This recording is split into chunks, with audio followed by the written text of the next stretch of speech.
Hello friends, in this video we are going to discuss about composite filter design and its importance. At the same time, we are going to see the components are required for the designing of composite filter.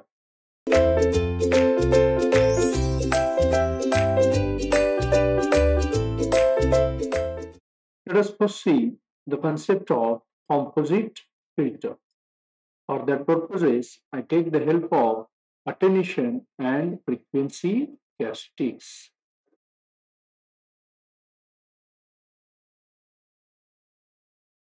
This is a omega and this is a alpha. So here, for understanding purposes, I consider a low pass filter.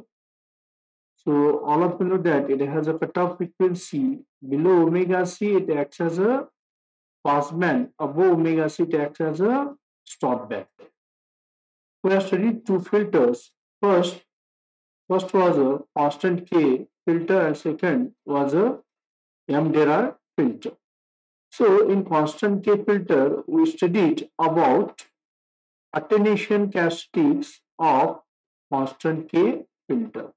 So I draw the attenuation characteristics of constant K filter. So this is attenuation characteristics of constant K filter. If you see carefully, near the cutoff frequency, it has a minimum attenuation. Because of that, pass some frequency even though it is a attenuation band. To avoid this or overcome this, a new derived filter is investigated. That filter is a M derived filter. So we also studied this M derived filter, which is also called as modified filter also.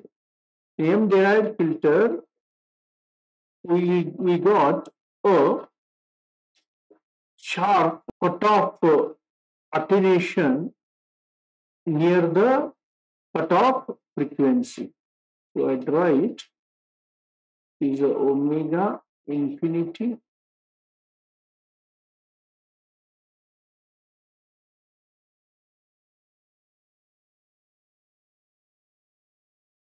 so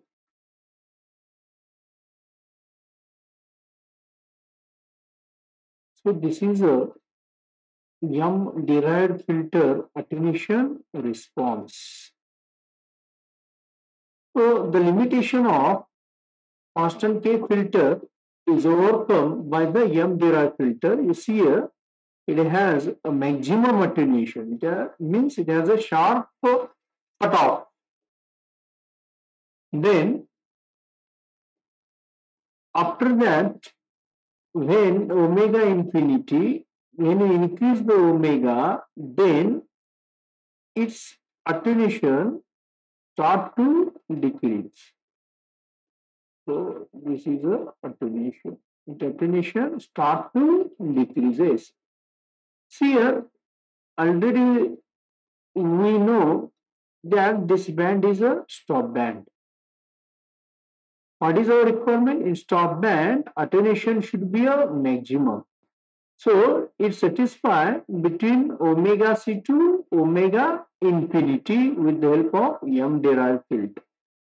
If it goes above the omega infinity, M derived filter attenuation continuously decreases, but at the same time, you have seen that constant K filter attenuation continuously increases. So what is the conclusion? Below omega infinity, M derived filter has a better response, and after omega infinity, constant K filter has a better response. So, meaning is that if we want a better attenuation constant throughout the attenuation band, it is possible instead of using an individual filter, if we can use a combination of both filter, then at that time we will get a better frequency, or we say that better attenuation response. So if you combine the both, then you will get this type of attenuation response in a stop band. The combination of two filter, that is M derived filter and constant K filter, is called as a composite filter. So this is attenuation characteristics of a composite filter. So a new filter is devised.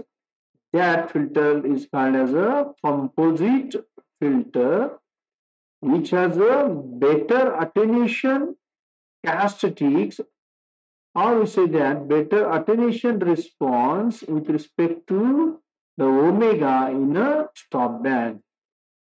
So right here, composite filter, it is a combination of constant K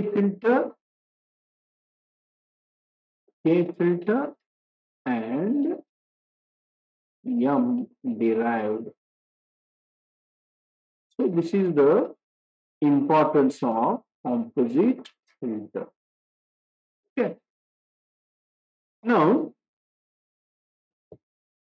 we'll see the contents of composite filter. The figure shows there are the four stages of a composite filter. As per a previous discussion, composite filter should require two filters. One is a constant K. So this is a constant K filter and this is a M derived filter. At the same time, we studied in previous video lectures that there is a other one limitation of a constant K filter. That limitation is image impedance, or we also called as a cascading impedance, does not remain constant throughout the pass band. It continuously varies. To keep it as a constant throughout the pass band, it is possible by using M derived filter. So for that purposes, M equal to 0.6 is a better value. When do you select M equal to 0.6 value? At that time, you will get a constant image impedance throughout the pass band.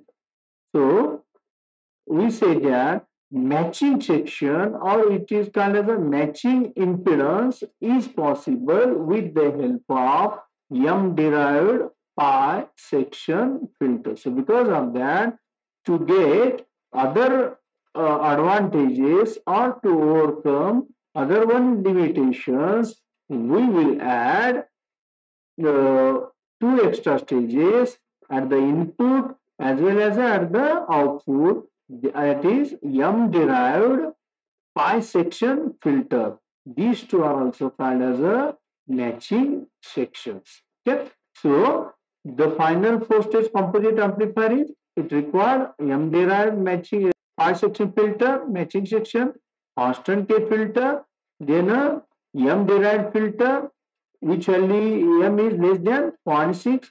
Then last stage is a acts as a matching section. It is a part of M derived pi section filter. Okay. So these are the contents of composite filter. Now we'll see a summary of composite filter design. So means at the time of the designing of composite filter, which part is need to keep in our mind. So there are the two filters we have studied. One is a low pass filter and second is a high pass filter. The first composite filter design, first component is a constant K filter. So this is a diagram of constant K filter. In a series arm it has inductance, in a shunt arm it has a capacitance. So the value of the inductor L equal to 2R0 divided by omega C, and capacitance value C equal to 2 divided by omega C R0. we have derived this equation with the help of parasitic impedance and a cutoff frequency. Now move towards a high pass filter. A high pass filter in a series arm is a capacitance, and in shunt arm there is a inductance. Same part, we will calculate L and a C value.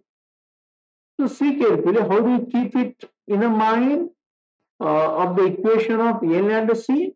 See here, in a low pass filter, 2 is at the numerator, and in a high pass filter, 2 is at the denominator. The remaining part is a same. Reading me? So, once again I tell you, in a low pass filter, 2 in a L and C, 2 is at a numerator. In a high pass filter, 2 is at a denominator. So this is a design of constant K filter. Now move to the M derived filter. So for M derived filter also consists of inductor and capacitors. The values of inductors and capacitors is same as constant K filter section values. Okay. So only one part we should know about the M value. How do you calculate M value?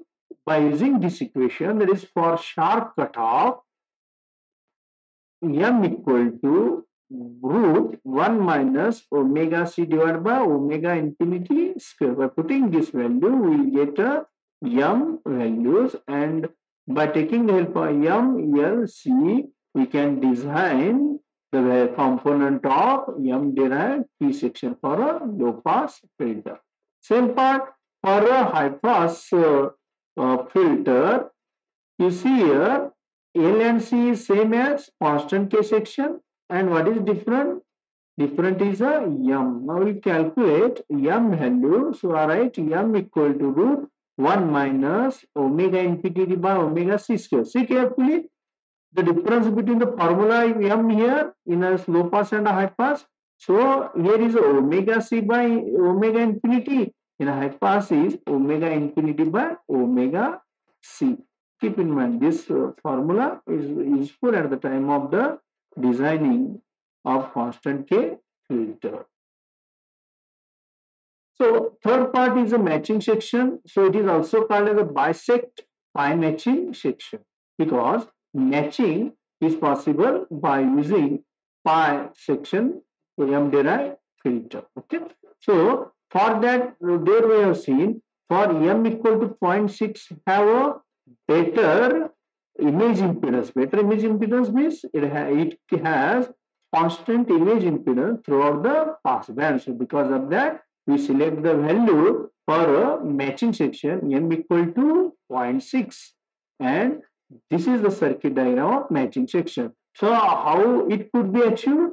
It can be achieved by selecting value of the shunt arm. Okay. So accordingly, we also calculate the value of high pass filter matching section. So by putting value of M equal to 0.6. Okay. So thus we will calculate the components required for different section, that is constant K filter, M derived filter, and a matching section. Okay. If we know all these values, then we can easily design composite filter which has both advantages, that is better impedance matching as well as better attenuation response compared to M derived filter as well as constant K filter.